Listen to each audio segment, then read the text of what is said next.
ఇప్పుడు నా కోసం ఇంకొక కేక్ వచ్చింది, ఆర్డర్ వచ్చింది. యాక్చువల్గా ఈ అమ్మాయి దగ్గర నుంచి కేక్ రాకుండా మా ఇంట్లో నా బర్త్డే కానీ నవీన్ బర్త్డే కానీ జరగట్లేదు లాస్ట్ 2 years నుంచి. Very very very grateful. మనకి అలాంటి ఫ్రెండ్స్ ఉంటే నిజంగా చెప్పలేం, చాలా హ్యాపీగా అనిపిస్తుంది. కేక్ బాగుంది.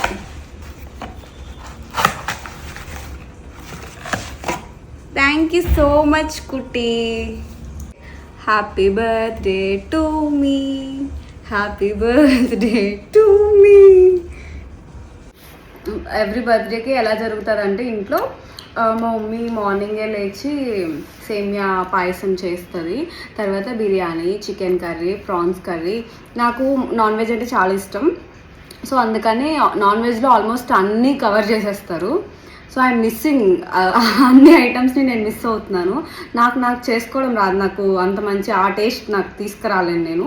సో అందుకని ఎందుకు అన్నెసెసరీగా అన్ని ఇంగ్రీడియంట్స్ వేస్ట్ చేయడం, నేను తినే ఇంత దానికి అని చెప్పి నేనేం చేయలేదు. సో అందుకని స్వీట్గా ఇదే తింటున్నాం. మా చెల్లికి అయితే చాలా ఇష్టం. పాయసం చేయాలి అంతే కదా, నేను ఉన్నాను కదా, నేను చేస్తాను.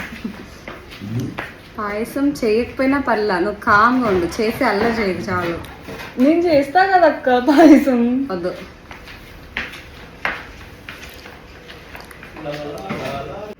కేక్ ఎప్పుడు తిందామా అని ఉంది ఇద్దరికి. అడిగేసి